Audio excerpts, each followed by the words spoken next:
ये कोई सड़क हो और वहाँ बहुत एक्सीडेंट हो रहा हो तो आपसे कहा जाए कि भाई ये गड़बड़ हो रहा है, तो फिर कोई आए और कहे कि इसके बगल में एक क्लिनिक खोल देते हैं, एक्सीडेंट होगा तो जल्दी इलाज मिल जाएगा। मोदी जी का ये हाल है।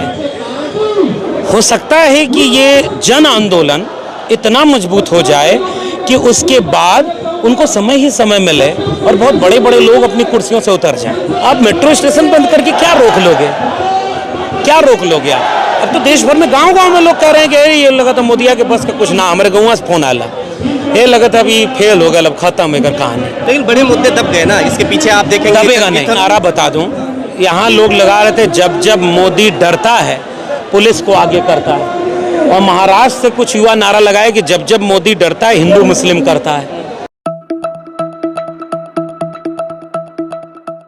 नमस्कार, आप देख रहे हैं फोरम को, मैं हूं प्रभात। इस वक्त मैं जंतर मंतर पर हूँ। लाठी चार्ज के बाद जिस तरीके से दिल्ली पुलिस ने जो बर्बरता पूर्वक लाठियाँ बाजी तमाम चीज़ें किए, उसको लेकर के जिस तरीके से पूरा बवाल मचा हुआ, लोग जुटना शुरू हो गए हैं और तभी से ही यहाँ पर जन सैलाब के रूप में है। हमारे साथ हैं लक्ष्मण यादव बात करने के लिए। जिस तरीके से सर सुप्रीम कोर्ट ने भी वीडियो देखने से मना कर दिया है, तमाम चीज़ें हो रही हैं, लेकिन सुप्रीम कोर्ट इसको संज्ञान में नहीं लिया और जब मामला गया तो वो कह रहे हैं कि इसको देखने का उनके पास टाइम नहीं है। आप क्या कहना चाहते हैं इस मुद्दे पर? ऐसा गुमान इस देश में बहुत बड़ी बड़ी कुर्सियों पर बैठे लोगों को बहुत बार हुआ है कि वो अपने सामने वक्त की नब्ज को नहीं पकड़ पाते। कभी कॉकरोच बोल दिया, कभी अपमानित कर दिया, कभी कुछ किया, और कभी इतना बड़ा आंदोलन हो तो उस पर लाठी चार्ज कर दो, दमन करो। उसकी वीडियो देखने की बात कही जाए तो कही जाए समय नहीं है, इस्तीफा मांगा जाए तो कहेगा इस्तीफा नहीं मिलता।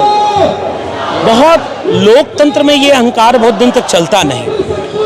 हो सकता है कि ये जन आंदोलन इतना मजबूत हो जाए कि उसके बाद उनको समय ही समय मिले और बहुत बड़े बड़े लोग अपनी कुर्सियों से उतर जाएं, क्योंकि लोकतंत्र में जनता के पास सबसे बड़ी ताकत होती है। इसलिए सुप्रीम कोर्ट तो अपमान कर रहा है, सुप्रीम कोर्ट तो जलील कर रहा है, और उसको पैटर्न मिला है। जलील करने का काम शुरू किया दिल्ली पुलिस ने, पैरामिलिट्री ने। उन्होंने जिस बेरहमी से लाठीचार्ज किया, आज़ाद भारत में इतना ब्रूटलिटी से कभी आपने कोई दमन देखा होगा? बहुत कम होगा। तो उनको आदेश किसने दिया? अमित शाह ने दिया। अमित शाह को किसने कहा होगा कि दमन करो? मोदी जी ने कहा होगा। और मोदी और अमित शाह के सबसे प्रमुख चेहरे कौन से हैं जिनके आदेश निर्देश वो मानते हैं? आरएसएस।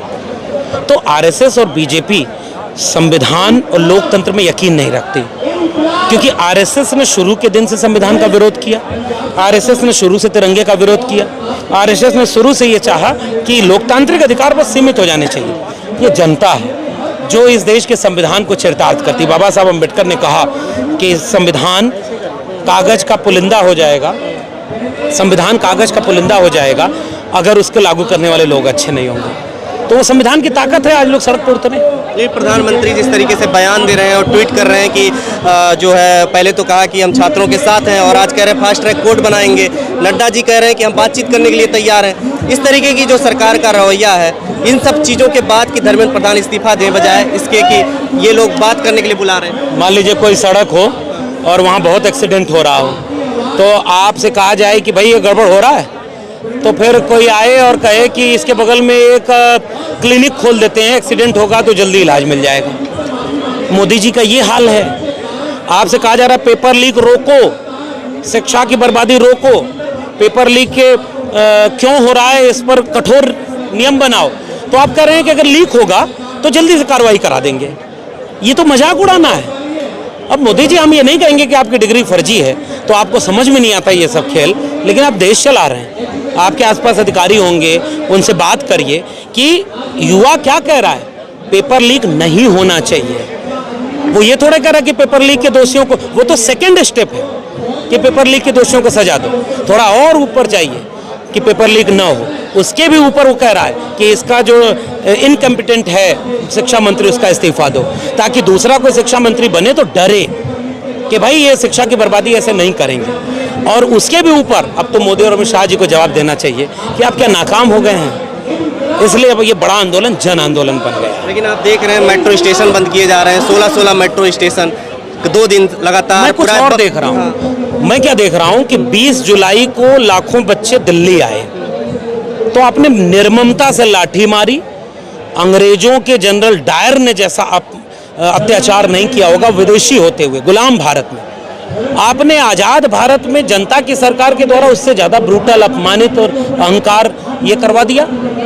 इसका प्रतिक्रिया क्या हुई? पूरे देश में आंदोलन खड़ा हो गया। आप मेट्रो स्टेशन बंद करके क्या रोक लोगे? क्या रोक लोगे आप? अब तो देश भर में गांव-गांव में लोग कह रहे हैं कि ये लगा था मोदिया के बस का कुछ ना, हमारे गाँव से फोन आला, ये लगा था अभी फेल हो गया, अब खत्म है कहानी। लेकिन बड़े मुद्दे दब गए ना, इसके पीछे आप देखेंगे दबेगा नहीं। इथेनॉल का मुद्दा हो, राम मंदिर का मुद्दा हो, इथेनॉल भी जिंदा रहेगा और राम मंदिर में चढ़ावा चोरी भी जिंदा रहेगा। लेकिन अभी जो मूवमेंट बन गया, अब ये तो हिम्मत दे गया ना बाकी मुद्दों के लिए कि अगर इस देश को बचाने के जितने मुद्दे हैं उनको मरने नहीं देना है। अब चलिए, उत्तर प्रदेश का तो चुनाव आने वाला है, ये भाजपा क्या मुंह दिखाएंगे? जो राम का नहीं वो किसी काम का नहीं नारा लगा के वोट ले रहे थे, जो राम का चंदा खा गया वो तुम्हारे बच्चों का भविष्य खा रहा है, वो पेपर लीक हो पेपर खा रहा है, वो अखबार खा गया, वो मीडिया खा गया, सरकारी संपत्ति खा गया, सब खा गया। तो उसको रोकने का काम कौन करेगा? तो हिसाब सबका देना पड़ेगा, कोई मुद्दा दबेगा नहीं। बीजेपी के मंत्री कह रहे हैं कि इन लोगों के चक्कर में हम किसी मंत्री का इस्तीफा नहीं ले सकते। किन लोगों के चक्कर में? जो लोग जंतर मंतर, ये वोटर नहीं है भाजपा के, उन्होंने वोट नहीं दिया है, ये जनता का अपमान कर रहे हैं आप। इसका मतलब ये तो इस देश के नागरिक है ना, तो आप इसका मतलब नागरिकों का अपमान कर रहे हैं। इसका मतलब आपको ये पता है कि किसी भी तरह से कुर्सी तो मेरी रहेगी, यही तो सोचते हैं। इसका मतलब आप वोट चुराते हैं। अगर वोट लोकतंत्र में होता तो आप डरते कि अगर ये जनता इतनी नाराज है तो मेरी कुर्सी टिकेगी। तो उनका ये कहना है कि जो स्टूडेंट है वो अपने स्कूल कॉलेजों में है, लेकिन यहाँ जो है वो संगठन के लोग हैं। ये कल का ही बयान है। कोई संगठन नहीं, ये तो 4 दिन हुआ इस संगठन को बने, ये कोई औपचारिक संगठन थोड़ा ही है। ये तो आपके मुंह पे तमाचा है। आपके सिस्टम के एक व्यक्ति ने जिन्हें कॉकरोच कहा उसको तमाचा मार दिया यहाँ के युवाओं ने। भाजपा का पूरा IT सेल जितना तेजी से सब्सक्राइबर ने जुटा था उससे ज़्यादा जुटा लिया। जो जेनजी कल तक आपके नफरत के एजेंडे में शामिल था तो फूल बरसाते थे आप, वही शिक्षा मांगने लगा, कलम किताब मांगने लगा तो आप लाठी बरसा रहे हैं। इसका मतलब क्या है? तो ये जगा हुआ भारत है। अब ये बीजेपी के भाषणों और उनके बयानों को कोई तवज्जो नहीं देता। ये इनके बयान इनका पोल खोल रहे हैं। लेकिन सर, जिस तरीके से राजू चौक की दुकानें बंद की जा रही हैं, बैरिकेटिंग लगाई जा रही है, बढ़ाई जा रही है सुरक्षा, 2000 CRPF के कंपनियों को मतलब 20 कंपनियों को ला करके एयरलिफ्ट करा करके लाया गया, क्या लग रहा है कुछ बड़ा होने वाला है? सरकार क्या करना चाहती है आखिर, आपको क्या लग रहा है? मैं एक नारा बता दूं, यहाँ लोग लगा रहे थे जब जब मोदी डरता है पुलिस को आगे करता है, और महाराष्ट्र से कुछ युवा नारा लगाए कि जब जब मोदी डरता है हिंदू मुस्लिम करता है। तो हिंदू मुस्लिम की राजनीति तो बंद हो गई ना, ये युवा एकजुट हो गया। अब इसका मतलब क्या है? कितना पुलिस लगाओगे, कितना लाठी मारोगे? तुमने दिल्ली में लाठी मारी, रांची में, प्रयागराज में, मिजोरम में, मणिपुर में, हैदराबाद में, अहमदाबाद में, लद्दाख में, यूपी के जिले जिले में आंदोलन खड़ा हो गया। तुम और मार के देख लेना। देखो, जब तक जनता समझती नहीं तब तक तुम्हारे जाल में फंसी रहती है। जब समझ जाती है तो वो जाल को तोड़कर बाहर निकल। एक सवाल और है कि जिस तरीके से प्रधानमंत्री मोदी के आवास का घेराव हुआ, अखिलेश यादव और तमाम नेता विपक्ष के पहुंचे, क्या लगता है उससे और दबाव तेज हुआ है या फिर उससे ये जो कहा जा रहा है कि राजनीति कर रहे हैं लोग आकर के, इस तरीके से राजनीति के चक्कर में युवा ना पड़े, इस तरीके के बयान दिए जा रहे हैं? जब तक यहाँ आंदोलन चला था तब तक तो अखिलेश यादव नहीं आए, राहुल गांधी नहीं आए, तो युवाओं पर लाठी तुमने क्यों मारी? नहीं मारनी चाहिए थी। संसद में खड़े होकर अखिलेश यादव, राहुल गांधी, समूचा विपक्ष पूछ रहा था कि बयान तो दे दो, आप नहीं बोले तो वो आपके घर चले गए बात करने। इसमें क्या आपको? अरे भैया, आप इतने ताकतवर प्रधानमंत्री हैं, विश्व गुरु, दुनिया में डंका बजता है, आपका कोई कुछ करेगा तो हम भी खड़े होंगे, नहीं भाई, संवैधानिक तरीके से। लेकिन नेता प्रतिपक्ष, देश की दूसरा सबसे बड़ी पॉलिटिकल पार्टी का नेता, अगर वो आपसे बात करने जा रहा है तो निकल के बात कर लेते, चाय पीने अंदर बुला लिए होते।